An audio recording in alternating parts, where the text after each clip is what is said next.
All right. We are live. Welcome to the Phoenix Suns Oklahoma City post-game show.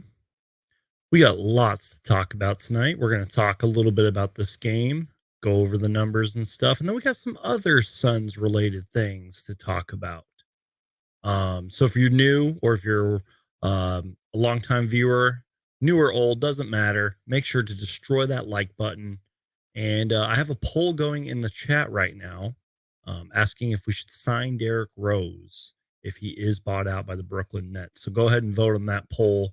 Once again, you guys, the best way to support this channel is just to absolutely crush the like button, share the stream, tell people about Suns Geek, tell your grandma, tell your aunt, tell your crazy neighbor, tell them about Suns Geek, and just keep watching at the end of the day.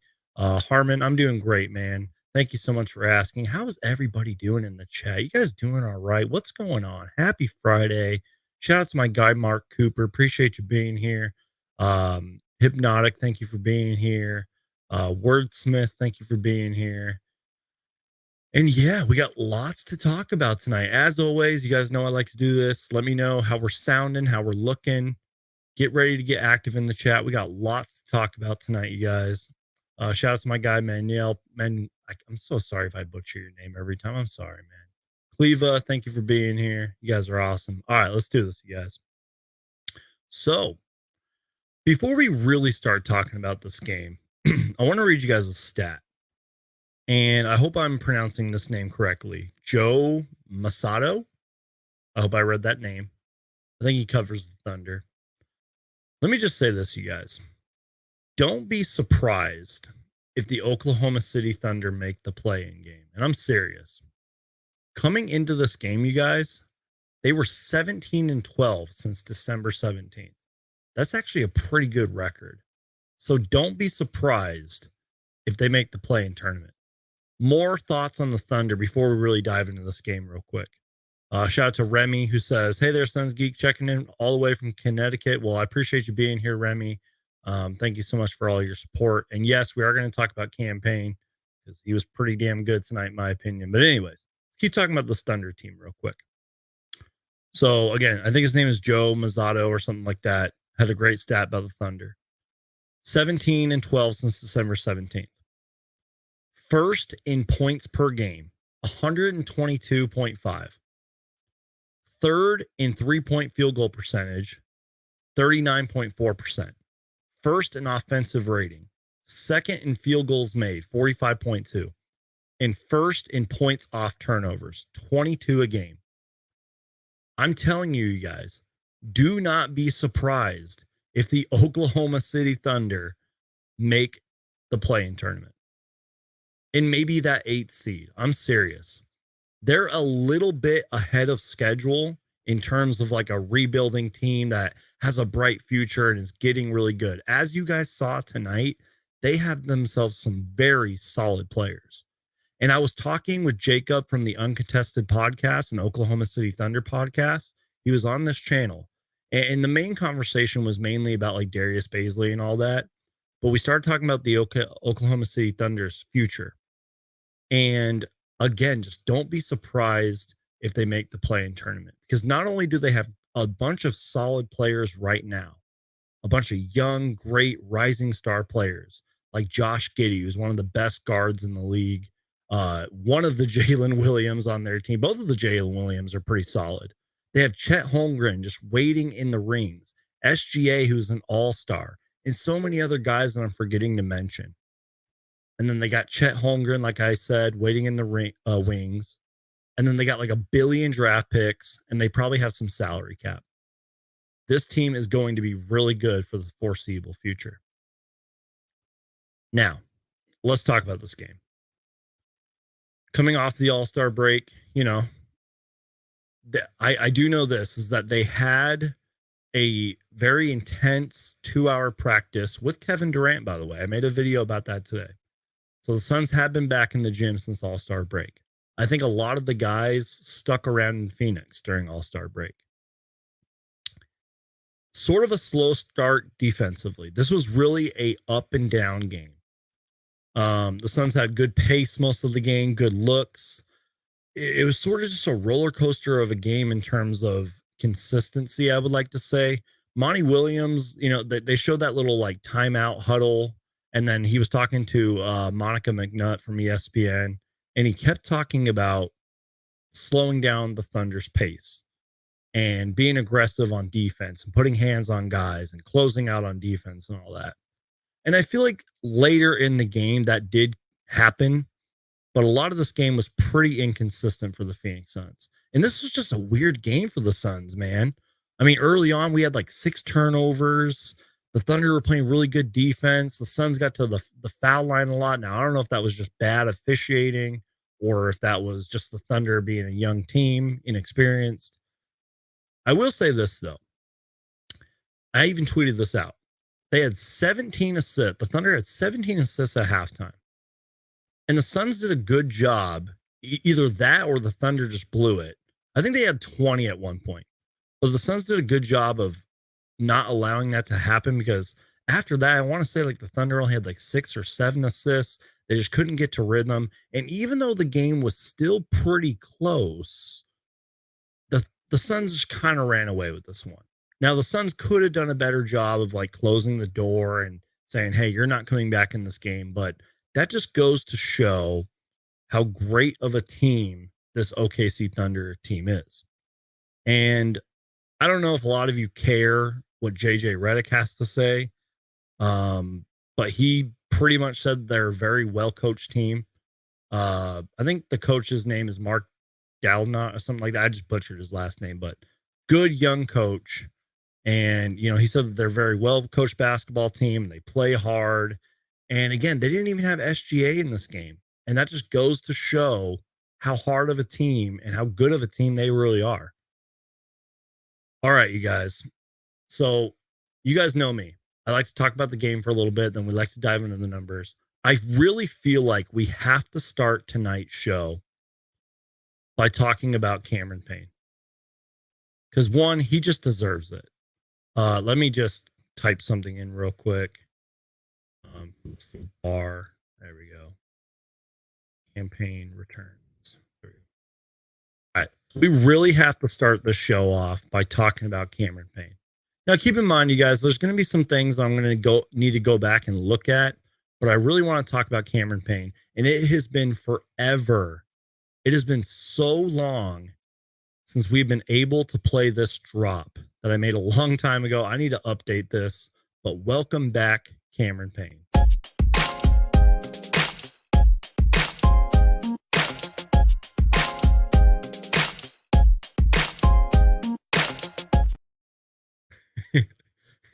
It has been so long since we played that.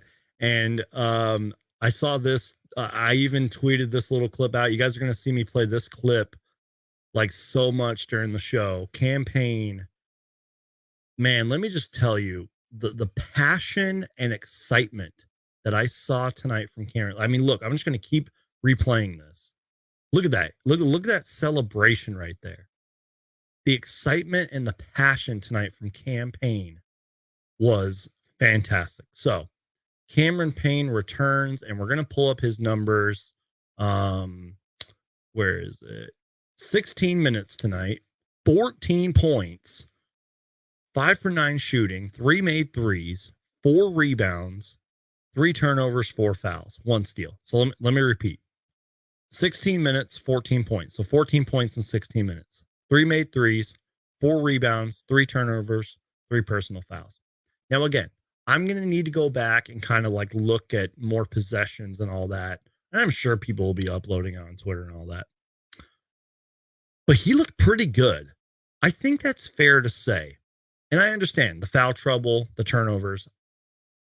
The way I saw it was he didn't look too gassed, which I'm sure he might have been. I mean, he didn't play for like, 29 games or something like that. Someone fact checked me on that. Didn't play for a long time. So and he was on a minutes restriction. But for those 16 minutes, I thought he looked good. I mean, I want to say his first possession led to a 3. Like he took it up and he zipped it to the corner and the ball zipped around. Someone made a 3. He hit 3 threes tonight, as I mentioned. He was driving to the lane, laying it up, playmaking out there, just doing all the little things. Now, I don't really know what he looks like defensively. And there were a few times where it kind of looked like he got banged up a little bit and was like grimacing. There was a really scary moment where it was let me see their roster. It was someone on the Thunder roster. Was it Trey Mann or whatever his name is? Trey Mann like flew into Campaign and he hit the ground hard. And thank God his arm didn't get hurt because it was a scary landing. But Campaign kept getting back up. I was like, oh, he's gonna be out of the game now. Like he's got to relax. Like he's just coming back from injury. You don't want him. He played well. He was so aggressive tonight, and he kept getting back up. It didn't matter. That's why I want to keep showing you guys this amazing highlight reaction, man. Look at the passion right there. I thought he looked pretty good. And guys, this is really exciting because obviously Kevin Durant is waiting in the wings, probably going to play March 1st against the Hornets, if not Sunday against the Bucks, by the way. But think about it. Campaign's back. Devin Booker's back. Landry Shamit's going to be reevaluated in a week. And then we pretty much have our full roster. Fingers crossed, praying to the NBA gods that we stay somewhat healthy headed into the playoffs. We need every available person we can get. We need as much playing time together as we can get, especially with Kevin Durant, because there's only 21 games left in the season. We need all the practice time that we can get. And that's why I made that video recently, you guys. I made a whole video talking about the Suns' rest of the schedule throughout All-Star break and really throughout the month of March. There's a lot of days off. I mean, we just had 8 days off with All-Star break, and the Suns had a really intense, great long practice that was 2 hours. And Monty Williams said it was one of the most intense scrimmages since training camp. So I'm super thrilled for Campaign. I'm going to keep playing this drop, man, because I thought he looked pretty good. And think about it, you guys.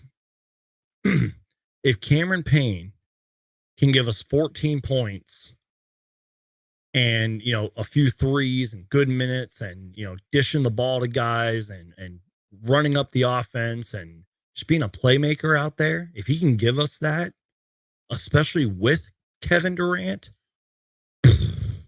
like a lot of the talk has been the Phoenix Suns don't have depth and we're worried about a lot of their bench pieces. Well, a lot of our bench pieces have been injured this year and guys are just starting to really come out of their shell. Like I want to see this Phoenix Suns team like 98% healthy for like 10 games straight and just see how we can dominate the league. And think about it, guys. Like guys like Damian Lee right now are struggling, and Landry Shamet hasn't played in forever, and we haven't seen T.J. Warren didn't play tonight for whatever reason, and Darius Baisley hasn't even played yet, which I'm still confused about. We're going to talk about that later. But think about it. We just have so many guys that can do so many things, and Campaign, who hasn't played in forever, put on a performance like this. I thought he had a good game. That's my Campaign talk. So I'm going to play his drop one more time because he definitely deserves it. Shout out to Campaign. Welcome back.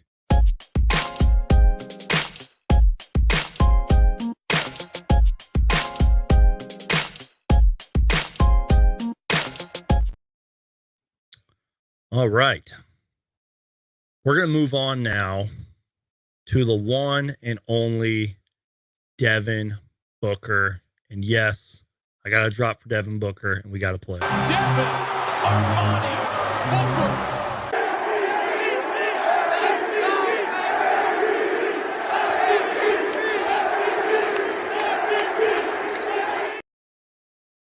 So I actually want to share my screen real quick. Because before we dive into Devin Booker's stats and his game tonight, Devin Booker is, and let me see if I can get a better picture of this. There we go. Does that look better? Yeah, that looks pretty better. There we go. Devin Booker is the Phoenix Suns all-time three-point field goal leader. All time. And I was on the basketball reference page. I'm actually going to pull it up again if I can find it. There's some legends that he's behind, pretty much, is what I'm trying to say. Give me a second here, guys. I apologize. I tweeted it out earlier, too, but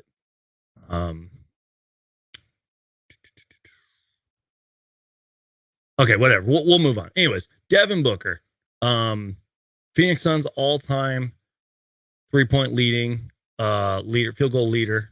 Let me actually, I have the screenshot right here. I'm sorry, you guys. It's been a while since I've done this. So let me go ahead and add this in, and I'll show you guys who some of the leaders are. And then we'll talk about Devin Booker's game. And then we got lots more to talk about. So stay tuned, you guys. All right. So now keep in mind, I screenshotted this, when it was announced. So I'm sure this is updated. By the way, Devin Booker tonight only had 1 3, which is hilarious. He only had 1 3. It wasn't the most efficient game. I mean, 25 points, 8 assists, 6 rebounds. So he put up his numbers like he does, but it wasn't very efficient. But now keep in mind, this screenshot was before, it was updated. But he is now the Phoenix Suns all-time field goal leader. So I want to say it's 1,050. Is he tied with?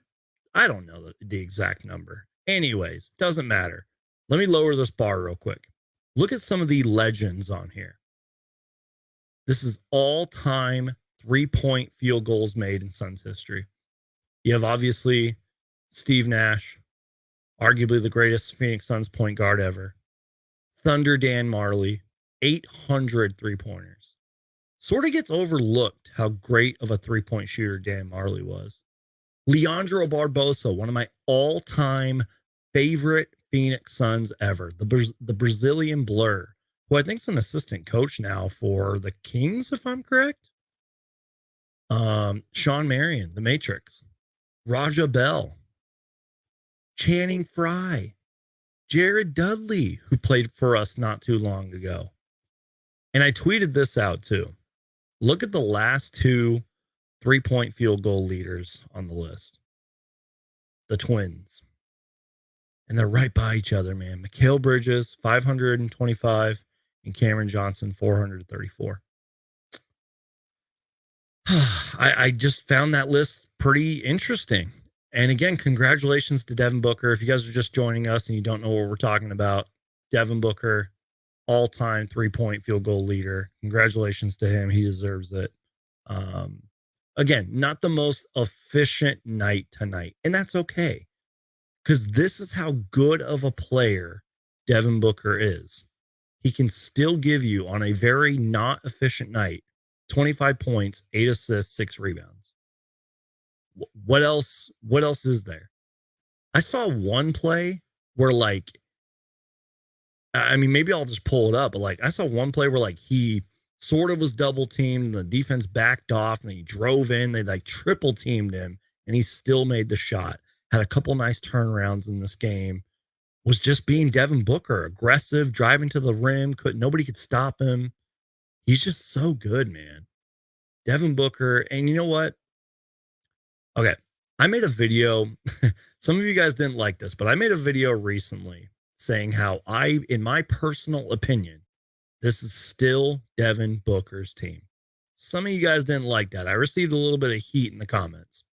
People are like, oh, it's Kevin Durant's team, and Kevin Durant's the best player. Blah, blah. And I'm like, I understand that, but I'm like, this is still Devin Booker's team because, one, he's been here the longest, since 2015. Never gave up on this team. Never demanded a trade. Yada, yada, yada. You guys already know Devin Booker. My point being this, and I did want to talk about this, was Devin Booker was recently, I forgot what the question was, but I have the quote right here. He basically was talking about, are the Suns a super team and blah, blah, blah, blah, blah. And here's the quote. He said, and I quote, "We only had one all-star this year, and that was KD." Book referencing that he was not a 2022 all-star starter.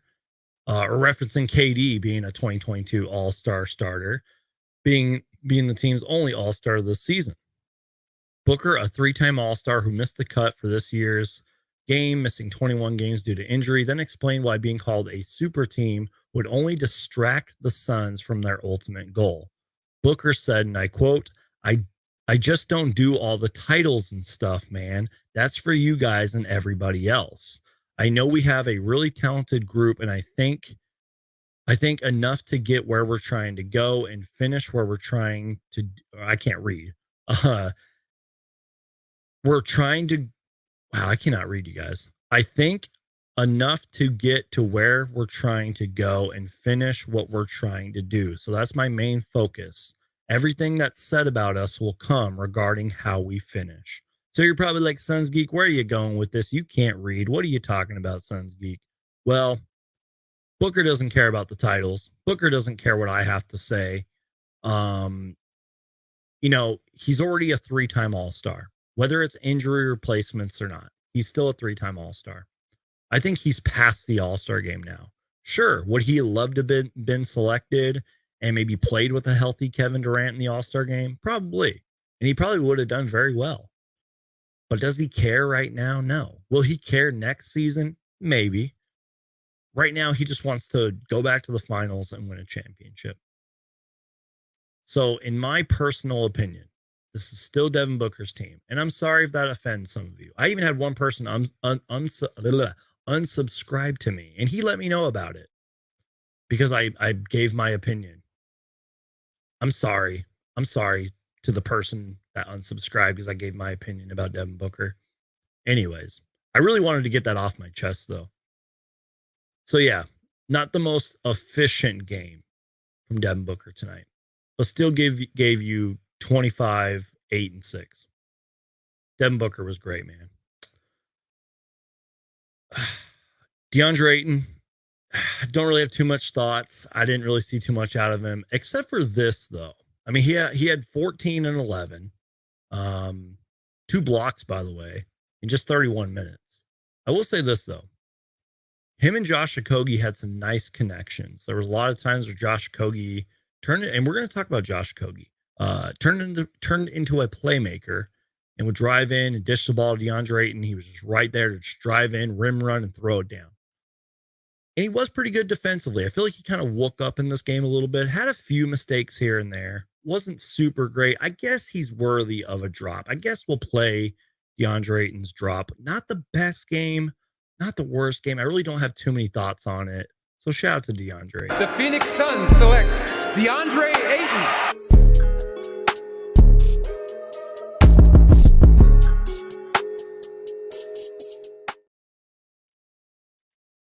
While that was playing, I kind of thought too, I'm like, if Devin Booker and DeAndre Ayton can have these kind of quiet, inefficient games and still produce, because I thought DeAndre Ayton produced, Booker certainly did, and we still win, that's scary for the league. And let's be real, these guys are humans. They're going to have off nights. It's going to happen. But they're still producing, and they didn't even have that great of a game.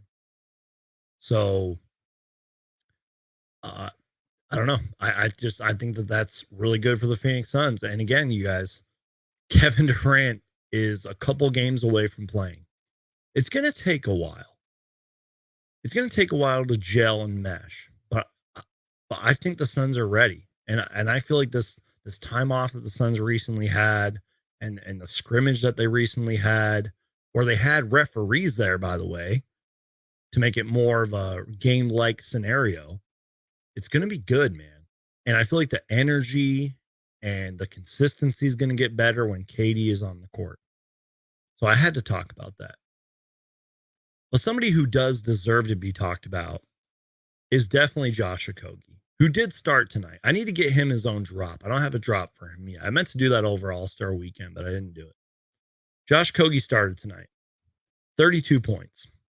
Or I'm sorry. I said 32 points. I'm stupid. Sorry. 32 minutes for Josh Okogie. 15 points, 7 boards, 2 assists. I want to say both of those were to DeAndre Ayton, if I remember correctly. And again, we all know what he does defensively. Didn't have the best efficient night. Seems like nobody did on the Suns. And still was super, super productive, in my opinion. Had a good game.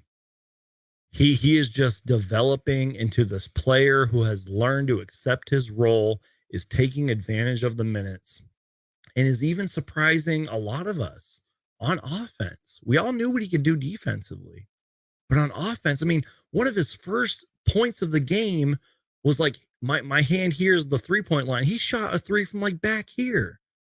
He's just super confident now, and he drives to the rim and then dishes it off to Ayton or lays it up and in or goes in for the offensive rebound and tips it back in.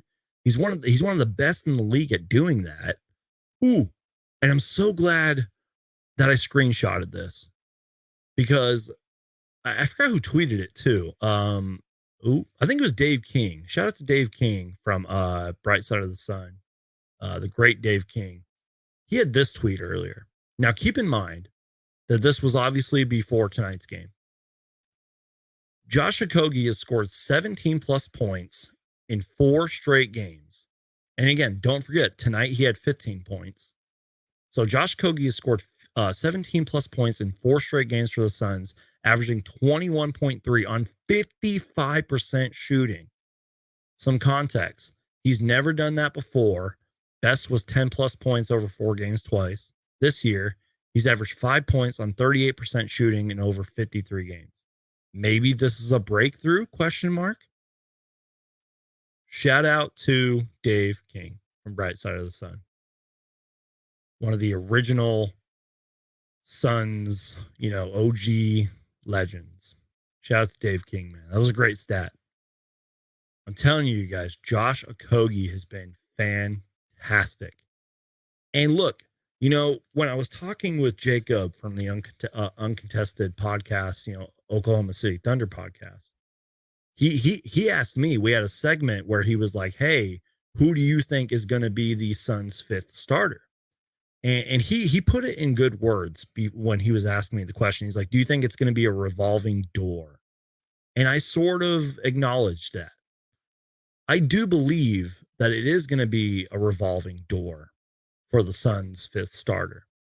But as you guys saw the stat, and I'll pull it up again, if Josh Okogie keeps doing stuff like this on offense, and again, even tonight, 15 points, 7 rebounds, hit 2 threes. He might be our 5th starter.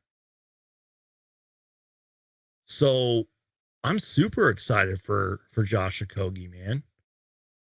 And you guys know Monty Williams. He likes to start certain players based off matchups. Obviously, in the playoffs, he's probably going to do that a lot. Maybe.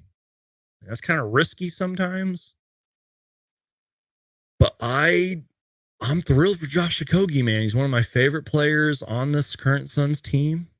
I've been a fan of him since his days, with the Timberwolves. And it seems like, at least for now, he's found a home here and a role here and a productive role here. So shout out to Josh Okogie, man. All right, you guys. So here's what we're going to do. We still got lots more to talk about, so don't go away. I haven't even really talked about the Thunder tonight. And don't get me wrong, there's a couple other Suns players I want to talk about. So here's what we're going to do.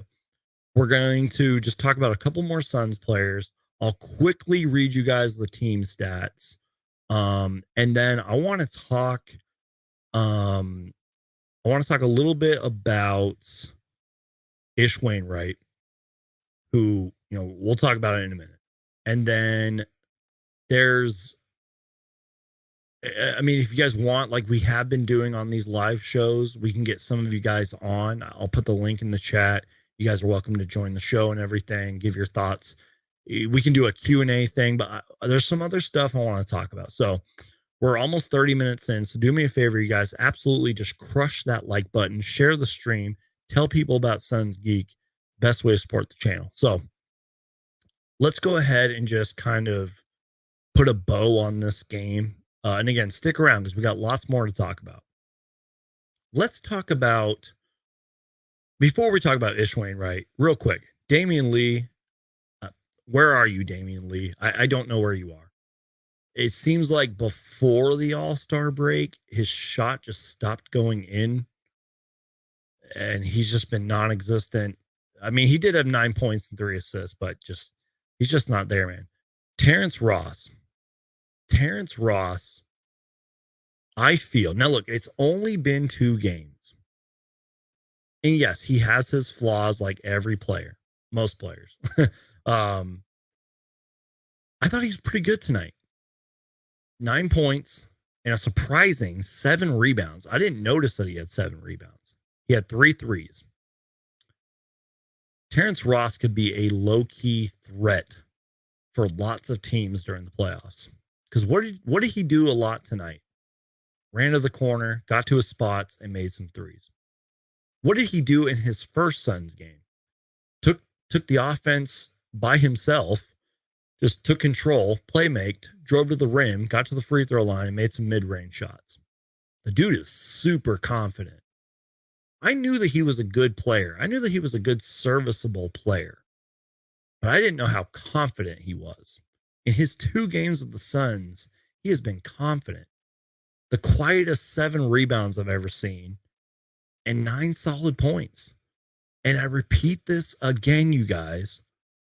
Kevin Durant's waiting to play with the Suns for the first time. Landry Shamet's going to be reevaluated in a week. Maybe Damian Lee snaps out of it and can start making some threes. Maybe Campaign returns to 100%. Like, guys, this is going to be scary when all things are clicking. Devin Booker had a bad, efficient night and still finished with 25 points. It is going to be scary when things start clicking. That's why I wanted to talk about Terrence Ross a little bit. He deserves it. I need to get a drop for him. Just real quick, for anybody who cares. And I don't really have much insight or opinion, but I don't know why TJ Warren didn't play tonight, and I don't know why Darius Bazley has not played. It makes no sense to me. Do both of those guys deserve minutes? Absolutely. I want to see what Darius Bazley can do, especially on defense. I want to see what he can do. You got to play him, Monty Williams, especially against his old team, man. Why didn't you play him? And that leads me into talking about the Thunder. Now, I already praised them earlier, but I want to get into some individual players. First off, let's talk about, I'm pretty sure he was trending at one point. Let's talk about Isaiah Joe. A lot of you may not know who Isaiah Joe is. And trust me, I didn't really know much about him until earlier this season because he was with the Sixers, so I knew of his name. And I knew that some Sixers fans wanted him to stay on the team and get more minutes. And now he's proving everybody why he should have, not gotten cut by the Sixers and should have gotten more minutes. Now, look, he did cool down in the second half. Thank God, because it looked like he was going to go off like 50. But in that first half, I think he had like 24 points and 6 made threes. The dude was cooking us. Could not stop him. Didn't matter what defender you had on him. He was cooking. He was on fire early. And he did cool down because he only finished the game with 28 points. But man, can the dude score? Absolutely. Is he just another young player that is now added to this OKC Thunder team? Did they get one of the biggest steals in the league? Maybe the past decade? Absolutely. I'm seeing the comments, by the way, you guys. Kings and Clippers in another round of OT. It looks like we're missing a big thriller over there, and I know that game's kind of important. We'll maybe look at the standings. Let me just say this, you guys. I understand because I even tweeted it out tonight. Every win counts, and some losses are going to matter. But the standings are so fragile. Like I feel like if I just poke it, it's gonna shatter. Like literally, the standings are literally going to be a ladder. Like one day the Suns are going to be like the 3rd seed, then they're going to drop to like the 7th seed. It's scary. And that's why every win matters. And some losses for some teams will be huge. But keep me updated in the comments. And again, you guys, I wish I could get to all the comments and everything. If you have a question, let me know. We're going to do like a Q&A thing. I'm going to get some of you guys on here in a little bit. I'll put the link in the chat. You guys can join me. give your thoughts and everything for a couple minutes. But anyways, let's keep going. Josh Giddey really struggled tonight. I mean, is it fair to say that was probably one of his worst games of the season? 7 points, 5 assists, 4 rebounds, 3 for 14 shooting. I didn't even know he was on the court. Lou Dort, 17 points, 10 boards, great defense, pretty inefficient tonight. And then both Jalen Williams, yes, there is 2 Jalen Williams on that Thunder team combined for 32 points and put up some assists, rebounds. They're really good. You know, I was praising the OKC Thunder team at the start of the show. I'm telling you guys, this Thunder team is really good. They are better than their record shows, and they're probably going to make the play-in. So, Logan, you're a real one, man. Absolutely wild. Fox dropping another Devin Booker stat line. It's funny. If you guys watch my Suns Kings post game, I butchered Booker's numbers. I got him and Fox's numbers mixed up because they did kind of have similar numbers that game. And yes, to the person that was commenting in my comment section a long time ago, saying that Fox is not an all-star, you are wrong, sir, because De'Aaron Fox is definitely an all-star. I'm sorry, I'm a little salty about that. Anyways. Dude, no way, it's 164, 164. Is that real? Hold on, I got to check that. We got to take a time out here. What is going on? 164, 164. What? Kawhi Leonard has 42 points. We're missing like the game of the year. Anyways, you guys are all real ones. We got 62 people in here. We got that crazy game going on. You guys are watching me. You guys are awesome. All right, you guys. I feel like I'm kind of done talking about this game because there is other Suns things I want to talk about. And again, in a little bit, we're going to get you guys on, but we have to talk about Ish Wainwright. We have to. Because it was announced today that Ish Wainwright, you guys can see on the screen right here, the Suns are signing two-way forward Ish Wainwright to a new 2-year, $2.5 million deal. Real quick, you guys. You all know the NBA is a super expensive league. Very expensive. And look, I'm not a salary cap expert at all. But let me tell you, $2.5 million for 2 years is very cheap. That's probably one of the best contracts in the NBA in terms of just how cheap that is. That's probably nothing to the Phoenix Suns, especially with Matt Ishbia, who is now at the helm and has literally said that money. Well, he didn't really say that, but I'm getting the vibe that Matt Ishbia pretty much is going to say money doesn't matter. Sign whoever is going to make this team good. I'm getting that vibe. Obviously, we saw that with the KD trade because Matt Ishbia did say, and this is an actual quote, that, you know, money shouldn't, or I'm paraphrasing, but money shouldn't matter, you know, when it comes to Kevin Durant, for example. I'm paraphrasing there. But I did want to talk about this. Ish Wainwright deserves it. I'm happy for the guy. I really am. And I actually want to play you guys a clip from a video. I made this video on December 9th, 2021. Think about how long ago that was. I mean, I know it wasn't that long ago, but it feels like a long time. And real quick before I play the clip, Landale and Ish, $1.52 million a year. Exactly. Lots of really underrated, cheap contracts on the Phoenix Suns team, especially for that value. Are we really going to see it's 171, what the heck is going on in that Kings? Oh my God. Anyways, Ish Wainwright deserves it. Let me play you guys this clip. I'll give you guys my extended thoughts. Check this out. He said, and I quote, "I do it for my kids." He talked about how he doesn't want to go back to overseas. He wants to make it in the NBA. And in his short time with the Phoenix Suns, he said that his experience has been unbelievable. He wants to do whatever he can to help the team. He said it doesn't matter how long he's out there, how many minutes he is getting, he is going to play hard. He said, and I quote, "My goal is to be here the rest of my career. That's how I go into things. Good things happen to good people." Close quote. good things happen to good people. Ish Wainwright signing a new 2-year deal, and Dwayne Rankin, excuse me, from the Arizona Central or Republic, whatever it's called, said that I guess at first, I think I read somewhere that was like at first they weren't sure what was going on with Ish, or he wasn't sure, like his agent wasn't sure. And then he got like a call and a text saying that it was official. And apparently Ish Wainwright threw up, which I would have done too. Let's be real. Seems super happy that they showed that picture of him signing the contract and all that. He deserves it, man. And look, yes, Ish Wainwright has his flaws. There's lots of things he can improve on.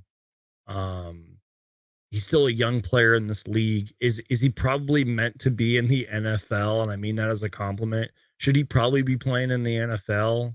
Yeah, but the dude's just a natural athlete. I would like to say he works his ass off in practice, which is why Monty Williams gives him minutes and why he is on this team.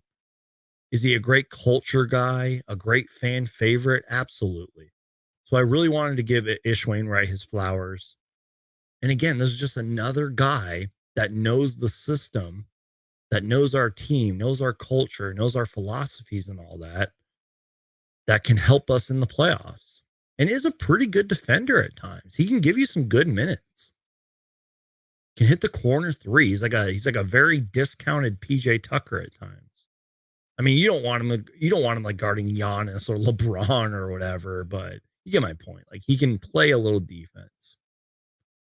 So I really want to talk about Ish Wainwright, man. He deserves it. Again, you guys, I did tweet out that video and I posted it on my Instagram. Just search like Suns Geek Ish Wainwright and it will pop up. I made a whole video talking about his journey. I made that video December 9th, 2021. Shameless plug, but I was proud of that video. I liked that video. If you guys could go show that some love, I'd appreciate it. All right, let's do a little update here on the Suns, or not Suns. Let's do a little update on this Kings Clippers game. Okay, let me tell you guys this. I'm a fan of NBA history. And let me tell you, it is not every day that we get a right now it's 175 to 170. Let me repeat that. Thank you, Rob. 175, 169 with 157 left in the second overtime. It is not every day that you see a score get over 150. Which, by the way, I think the Thunder earlier this year had a game like it was like 150 to like 111. These are insane numbers. After this live show, go watch the highlights from this game. It's going to be insane. And I guess what I'm trying to reference here, the Kings are coming back, by the way. It's 175, 174. It's not every day that you see this. And as much as I love defense and I love NBA history and I love, that old school type of game, this is now a league where it doesn't matter how great the defense is. Great offense is going to trump great defense. I've had to learn to accept that, especially with these Phoenix Suns the past few years. Great offense is going to trump. It's going to trounce, whatever word you want to use. It's going to crush great defense in today's league. And that just goes to show. I mean, look at the score, man. 175, 174. That is insane.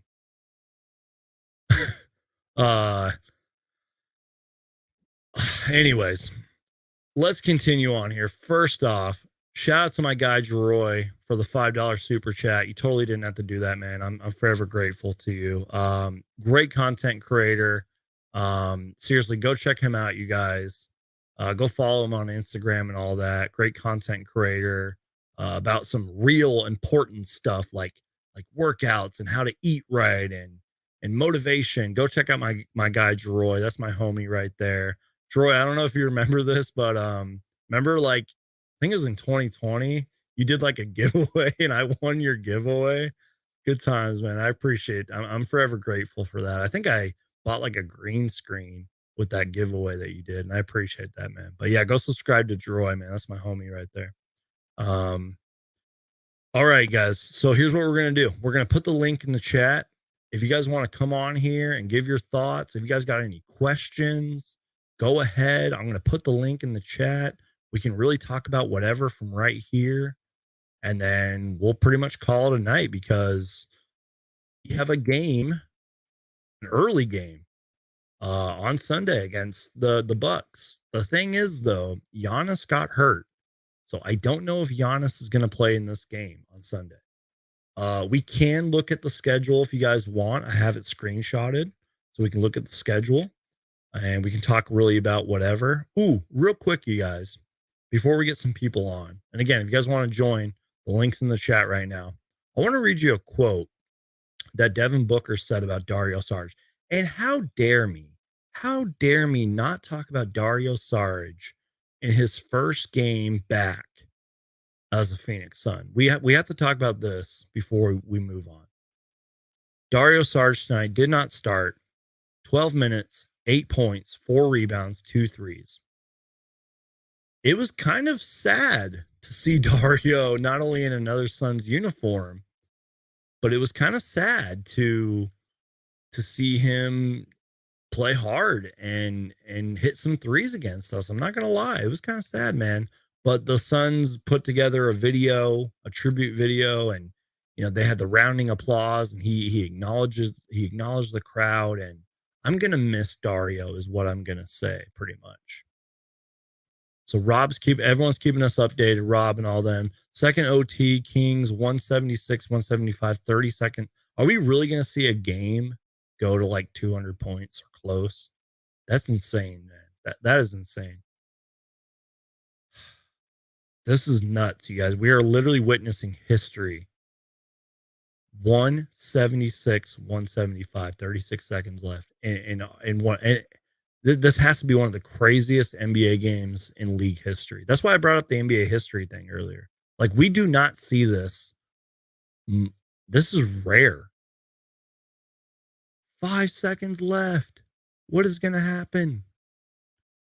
Guys, if you have any questions for me, get them in right now. I have some other things that we can talk about while we're waiting for some people to join. I have something we can talk about while we're waiting. How have we not talked about Derrick Rose yet? Let me check the group chat real quick because I put a link. Whoa, wait a minute. Hold on, y'all. Technical difficulties. We still live? Sorry, I got multi screens going on here. I don't know what is going on. My bad, guys.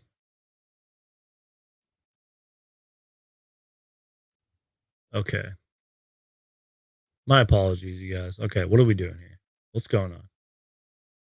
All right, so I put a poll in the chat, and so far, 79% of you, 73 votes, think that we should sign Derrick Rose. 21% say no. Also, I don't have the biggest following, but I did put another poll up, and 88% of you, and I'll show this on the screen. You guys can check it out. Let me see. Here we go. Can you guys see that? 88% of you, that's like over 400 votes. 88% of you, or sorry, 86% of you on YouTube, 88, I'm sorry, think that we should sign Derrick Rose. Now, look, I'm not going to pretend that I'm like a Derrick Rose expert because obviously he's been injured. He's one of the biggest what ifs in league history. Don't forget, he did win an MVP. I understand that the NBA's changed a lot since 2010, 2011 when he won it, because that was before the Steph Curry Warriors and all that. But he did win an MVP. He is a veteran in this league. Can still provide you some good minutes. But I wanted to get a little insight on Derrick Rose. Let me type this in the chat, the thing too, real quick. Sorry, guys. Should have done this ahead of time. Should the Suns sign Derrick Rose? I gotta put the rose emoji too. There we go. Should the Suns sign Derrick Rose? So again, 88% of you on the YouTube community page voted yes. It looks like 76% in the group and the chat right now are voting yes. And again, I'm not going to pretend like I'm an expert on Derrick Rose, but I did reach out to a friend of the channel. You guys have seen him before. He's been on the channel before. My guy Super Mario Hoops. He is the biggest Derrick Rose fan ever, at least that I've met. And I reached out to him. And I'll even share this part of the conversation. I'll just screenshot it so you guys can see what he typed. I asked him, I was like, hey, like, do you think that Derrick Rose signing with the Phoenix Suns would be good? And this is what he had to say. And I respect his basketball knowledge. I mean, he knows a lot. He's obviously been on this channel multiple times. This was our conversation. Well, at least his responses to the conversation. He said, I don't think I know. I've been saying for so long that I think you guys need a real, true backup point guard. Campaign has shown signs of success, but he's more of a combo guard. I do agree with that. At least he likes to play like one a lot. Imagine having one of the highest IQ point guards in Chris Paul backed up by another guard of that class in D Rose. The ball movement would be so much better, in my opinion. And for the sake of the Suns, Durant doing so out of Golden State, Chris Paul and Rose, they would all benefit so much from a ring. And then I'm going to lower this so you guys can see it. Of course, Book would too. I just feel like he's still pretty early in his career, to the point to where nobody is bashing him for not having won a championship at this stage in his career. So that comes from one of the biggest Derrick Rose fans that I know, and somebody who I respect and has been on this channel, Super Mario Hoops. And, you know, and it seems like for the most part, a lot of you guys want Derrick Rose. Now, keep in mind, I did talk about this in my video. I made a video about this today. Just check it out. It's on the channel. He's not bought out yet. The Knicks still have to buy him out. He could stay there for the rest of the season. He's not playing, though. He hasn't played since December 31st. He's on a $14.5 million contract. He has a team option for next year. And according to Bleacher Report, they're not going to resign him, or at least picked up that option. And yes, I did see the final score. That's insane. We're going to have to do a standings check and then get out of here. But 176, 175, Kings win. 23-point double OT. That's insane, man. Anyways, by the way, that's one of the highest scoring games like ever recorded. I think the highest scoring game was like 183 or something like that to like 170 something back in the 90s or 80s, if I remember correctly. Anyways. So I don't know, man. Again, just the Suns don't have, it could just be a rumor. And the reason I believe that it's a rumor is because, like I mentioned in my video, at the end of the Bleacher Report article, and this is an actual quote, a buyout still feels unlikely, but sources close to the situation don't believe the door is completely shut on the possibility. So it kind of just sounds like a rumor. And yeah, as Logan says too, and I sort of acknowledged this earlier. Now, this was before Ish Wainwright got signed, but he says Suns roster is full now that we signed Ish Wainwright today. Exactly. So they would have to cut Saban Lee, but like, are they going to do that? Have to bring in another guy? Like, I'm pretty sure this is and that reminds me, I'm pretty sure this is going to be the roster going forward. And here's why. Because before the Ish Wainwright news happened, Ish Wainwright was obviously still with the Suns. He was allowed to practice and was practicing. And clearly, if they didn't want Ish Wainwright, they would have cut him over All-Star break. He was in the gym practicing. So that was kind of when I knew that Ish Wainwright was going to get signed. And Logan's fact checking me here. And cutting Saban Lee wouldn't open up a roster spot since he's on a two-way. Oh, yeah, because that would give us 15 guys. You're right. What do I know? What am I doing here? Logan, I'm going to let you take control of this show, man. Mark says the ABA had games like this in the 70s. Exactly, man. Like, there's been some insane. You guys remember last year? I think it was the Thunder when the Grizzlies like obliterated the Thunder, and it was like over 100 and something 50 points. That was insane, man. But yeah, one of the highest scoring games of all time. 176, 175. All right, y'all. One more time. I'm going to put the invite in the chat one more time. If you guys want, you guys can hop on for a couple minutes, give your thoughts. We can talk about whatever. You guys can ask me questions. Clippers Kings is the second highest scoring game of all time. That's insane, man. Let's do the Suns Geek Q&A thing.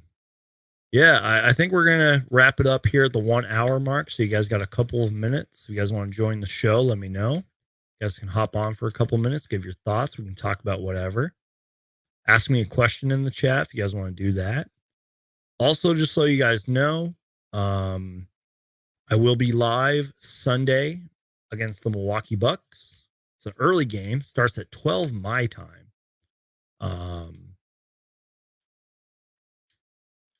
Cam Johnson dropped 62 points. Is that real? There's no way that's real. If that's real, I'm gonna cry. That's not real. I was like, that's not like what? Cam Johnson dropping 62 points is a surprise. I was about to say, man. Anyways, what was I talking about? Early game Sunday against the Bucks. And look, they're probably not gonna have Giannis in that game. I have a feeling because one, he barely played in the All-Star game. Jay says would have seen like a million Bleacher Report notifications. Exactly. Anyways, but here's the thing: don't take this Milwaukee Bucks team lightly. They clearly are one of the favorites in the East and really in the NBA to win. And they're slowly but surely getting their guys back, and they are just a solid team up and down. They had won what, like 11? Like did they play? Yeah, did they play tonight? Yeah, they won again tonight. They've won like what, 12 in a row? Let me see. They've won 13 games in a row. The Milwaukee Bucks. 13 games.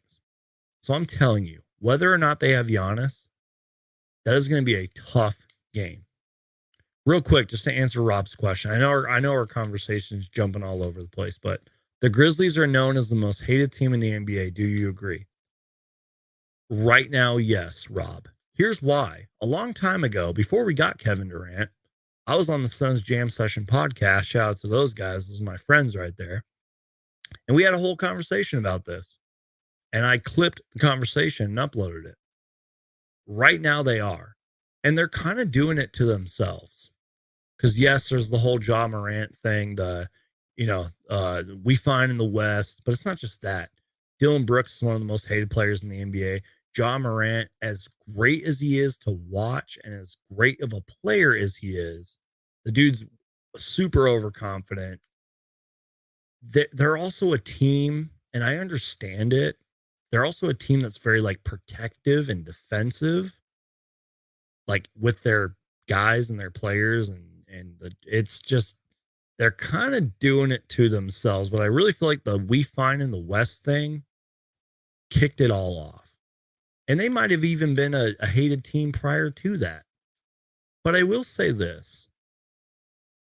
On social media, especially now with KD on the Suns are one of the most hated teams. But really, it's just a bunch of trolls. Just a bunch of trolls and like kids that follow the narratives. Oh, Devin Booker's a flopper, and oh, the Luka special, and Luka embarrassed you guys in the playoffs last year. It's like, it's the stupid. Trust me, I see it all the time. I'm on TikTok. I'm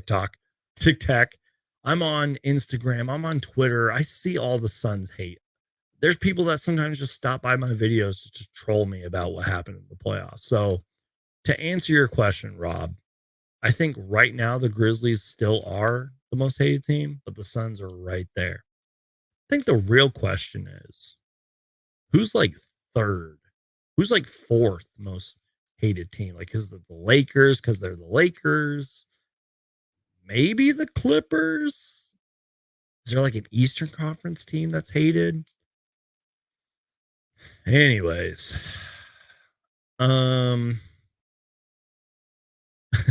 we talked trash after making the finals and having the best record in the league. They made the second round and the second seed at best so far. Exactly. Jackson says Boston. Yeah, I agree with that. All right, y'all. Before we get out of here, I'm going to refresh the standings. And we will do a standings check before we get out of here. Keep in mind, it is currently what time is it? It's 12:42 my time, Saturday, February 25th. So, and again, the standings are very fragile. It's like one day a team could be the first seed, the next day they could be the third seed. It's crazy right now. Hopefully you guys can see that. If you guys want me to zoom in a little bit, I can. I'll zoom in a little bit for you so you guys can see that. Oh, it probably looks weird. Let me lower this too. Okay, there we go. Real quick, we got a question though from Evan. Are you confident in our backup centers to win a championship? I always wonder why we let McGee go to Dallas for cheap. He was perfect for 12 minutes. Great question, Evan. And I'm going to full screen myself while I talk about this real quick. First off, not to like correct you or anything. He didn't go to Dallas for cheap. He was signed to I think a decent deal. I want to say it was 4 years. Someone correct me if I'm wrong on that, but it wasn't cheap. I'll tell you that. Could we maybe have worked it out with him? Yeah, but I think he wanted a contract. And to my knowledge, it kind of backfired on him because he hasn't been playing well. I think he even fell out of the rotation at one point. But to answer your question, am I confident in our backup centers to win a championship?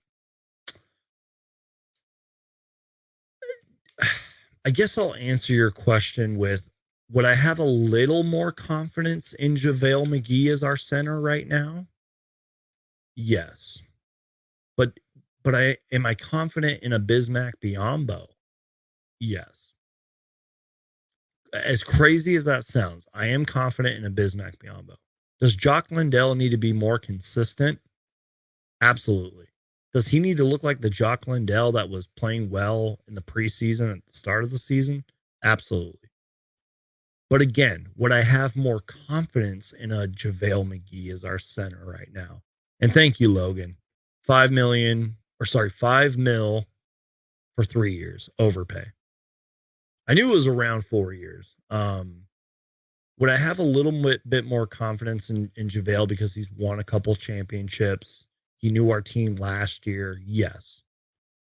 So I am confident in our backups, but not super confident. I'm probably not answering your question.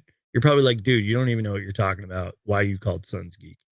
So to answer your question, I'm a little more confident in JaVale if he was with us.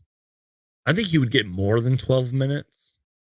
But weren't there times last year he was like not on the, like he got like outplayed at times and was sent to the bench. Like I think it all depends on, maybe Monty Williams is right. Maybe it's all about matchups, man. I don't know. Could we have worked it out? Some kind of a contract with JaVale McGee? Probably, but it seems like he wanted a big contract. Maybe he got like a big head. I don't know, man. So I don't know. I just Jock would be perfect if he shot 35% or so from 3 exactly. Justin, appreciate you being here, man. Just got here. Also depends on the team. Boston, I would be worried about the Wings. Milwaukee, I'd be worried. Yeah, man. Again, there, Giannis is probably not going to play Sunday, but damn it, that Milwaukee Bucks team has won 13 in a row. You guys remember when we used to win 13 in a row? They're pretty damn good. Biombo gets the job done. Lendell is good enough if the other two are in foul trouble. Exactly. And that's why I think we didn't. I need to sip my water. That's why I think we didn't go and get a center or trade for a center. I think Monty Williams and James Jones have faith in our centers. All right, y'all. Just real quick, we're gonna do a quick standings check. Then we're gonna get out of here.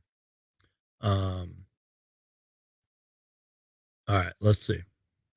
And then Jose, I promise Jose and Remy, I promise I'll get to you guys' questions. Quick standings check. As I mentioned, Bucks 13 in a row. Can you guys see this? Yeah, you guys can see it.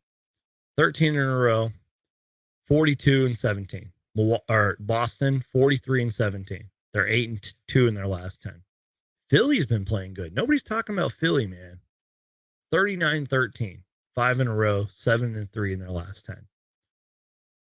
Cleveland, Brooklyn, New York. I guess I'll throw the Heat in there. And then I don't trust any of these bottom teams like the Hawks and the Raptors and the Wizards and the Bulls. I don't trust those teams. I think it's really the top four in the East. I think it's Boston, Milwaukee, Philly, and Cleveland. Those are like the four teams. And realistically, it's probably going to be Milwaukee and Boston in the Eastern Conference Finals, which that's crazy, y'all. Like, there could be a potential rematch of the Suns and Bucks in the finals. That would be insane. So let's quickly go to the Western Conference. Suns are currently the 4th seed. I'm going to highlight it. See, I guess I can't highlight it. Currently the 4th seed, 33 and 28. We're 7 and 3 in our last 10.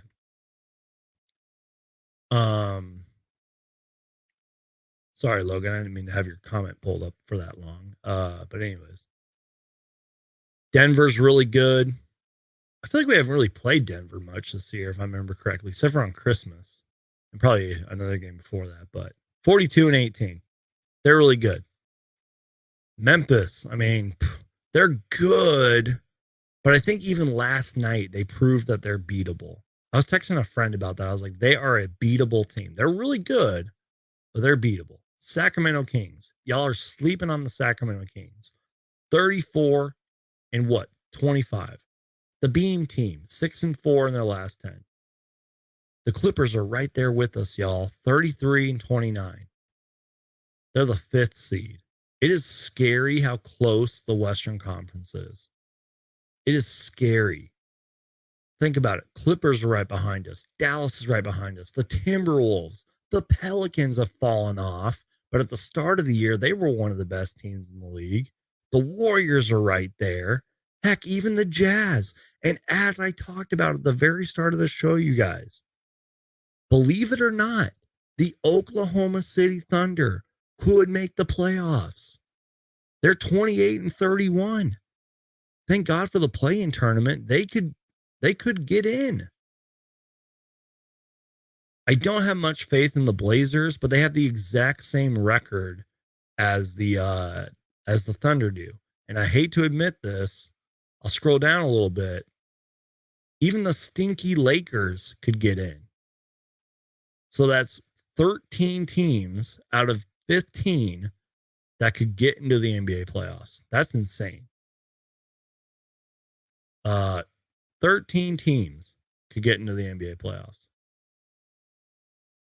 It's going to be wild. So even though it's very fragile right now, keep checking the standings. Keep checking the scores. Because every Suns win is going to matter. And some Western Conference losses are going to matter. All right, let's answer some final questions and we'll get out of here. Jose, I promise to answer your question, Remy, and everybody else's question. I'll try to get to them real quick. We're going to do like a speed round. After the Kings-Clippers game tonight, what do you think our chances is to beat the Kings again? Again, Jose, I mean, I kind of talked about this earlier. The Kings are a really good team, but they are beatable. They're pretty bad on defense. They've had some pretty bad losses this year, but they're good. I think we play them I want to say a couple more times after tonight. I know we play the Thunder 3 more times after tonight. But it all depends on Kevin Durant. Everything that's going to happen throughout the rest of the season all depends on Kevin Durant. But do I think we can beat them without KD? Yeah. I don't know if that answers your question, but do you think if they trade CP3 after this year, if we don't win it all? Ooh, that's a great question, Remy. I'll tell you this, it wouldn't help our chances. I mean, maybe we get a good package in. Do I think they're going to trade Chris Paul if we don't win it all? I guess that's really a question. Like I don't know. Wait, I'm sorry. I got your question mixed up. My brain is fried. You asked, do you think they trade CP3 after this year if we don't win it all? I don't. Maybe next off season when his contract I think is up. Maybe. Let's say we fast forward to next year and we don't win. That's when you maybe want to start hitting the panic button and you would want to trade a Chris Paul, and like that's a great question. I can't even process that question right now. I don't even know if that answers your question, but um I'll just say this. We have to win. We have to go to the finals. It is a finals or bust season. At first, my thought process was before we got KD, my process was we have to get to the Western Conference Finals. We have to prove that last year was like a fluke, you know? Now it's championship or bust. But for me, it's also finals or bust. If we don't get to the finals with this roster, that's pretty sad. You know what I mean? So I'm sorry I butchered your question. That's a great question. I don't think we would trade CP3 at the end of the year. I don't even think we trade. Well, yeah, I guess next season. I think it'd be next season if we don't win it all. Next season. Sorry, y'all. My brain's fried. So we're gonna do another speed round, then we're gonna get out of here. Logan says, "Who do you want to meet in the first round?" I was kind of thinking about this tonight. Now I'll answer your question just real quickly. It wouldn't surprise me if it was like a Thunder team or or like even a Lakers team. But right now we're the 4th seed. What if we stay there? What if it's like the Clippers or like who's the 6th seed right now? What if it's like the Mavericks? Could you imagine a first round series, Suns and Mavericks? Don't sleep on that. The Timberwolves, that they could be our first matchup. I don't really know if I have a solid answer to this, but again, I'll just repeat. That's why every win is important right now, because a couple of wins could really boost you up the standings. And if we start to slump, we could be one of the most talented 4th, 5th, 6th seeds of all time. I don't know. Let's see. Yeah, Logan says, saw a crazy stat today. The difference between 1 and 13 in the West is the same as the gap between 13 and 14. Exactly, Logan. That is a brilliant stat. That just shows how crazy the West is. Shout out to the Aussie Suns fans podcast. Those are my guys right there. I've been on their podcast once before. I got to get you guys on. I had Gavin on for a little bit during the KD trade deadline stuff. That was a lot of fun, but shout out to them. Go subscribe to their podcast. They're great.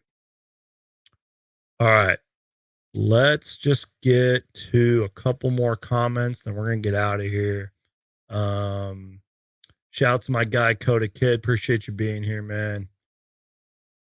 Remy says, as a CP3 fan, I want him to retire in Phoenix. I believe he will. I don't think Chris, even before we got Kevin Durant, I've made videos and live streams about this. I was like, I don't think Chris Paul's going anywhere, man. Just right now, it just doesn't make sense, in my opinion. Evan says, I'm disappointed Kevin Durant isn't playing on national TV versus the Bucks, but instead it's the game after. That's messed up. Okay. Before we get out of here, I was talking to a friend about this tonight. Shout out to my guy, Daniel. He kind of said the same thing. my friend Daniel said he thinks that the NBA should force Kevin Durant to play. I understand the thought there. But keep in mind, even though Kevin Durant's probably 98% ready to go, technically the medical, from my knowledge anyways, I could be wrong about this, but from what I've learned over the years, technically the medical staff has to approve him to play. They have to like put him down, as Devin Booker likes to say, check all the boxes.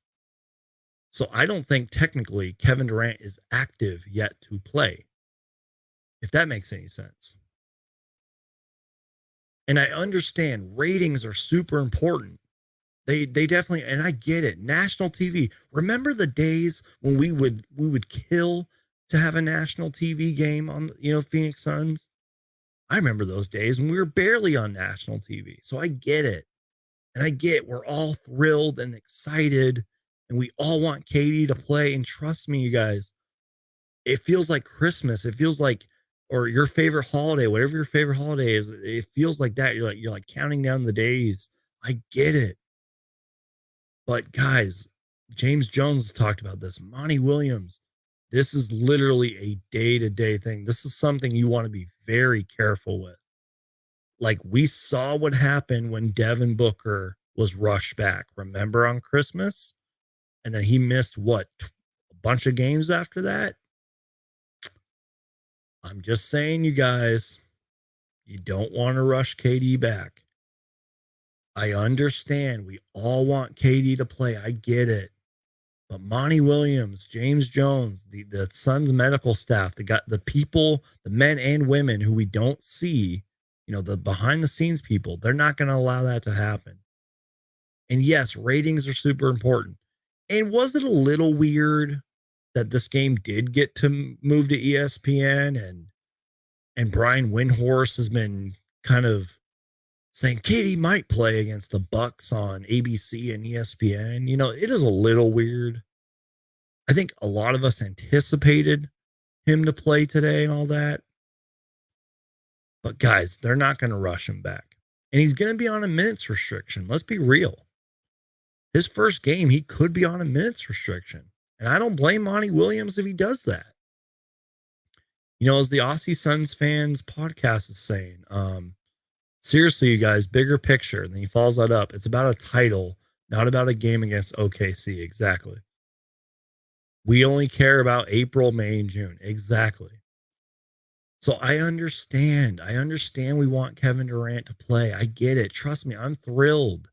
Every time I see a practice clip or even a photo of Kevin Durant in Suns merch or whatever. Sorry, there was just a notification on my phone. I get pumped. I get excited. I feel like a kid again for Kevin Durant. But man, guys, it's going to just day by day, keep checking your phones.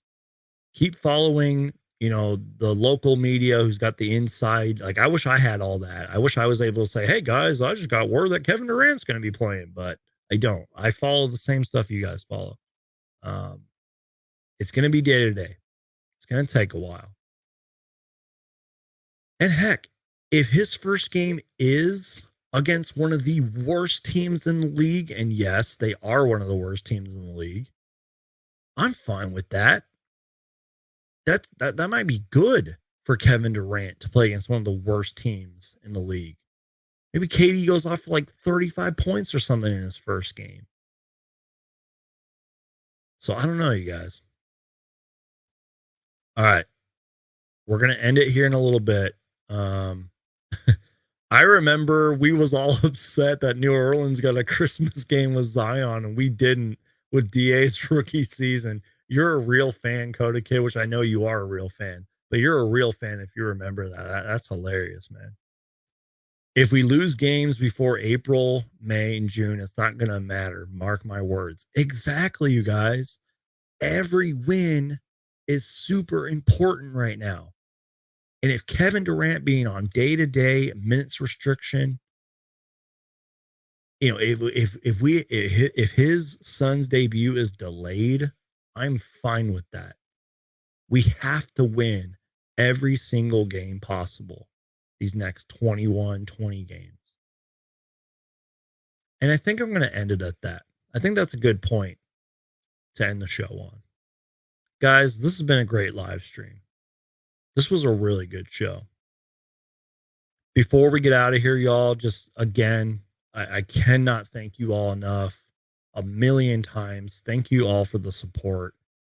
You guys have been killing it. Like, I don't want to brag because I don't really like to talk about this stuff. As Monty Williams likes to say, never too high, never too low.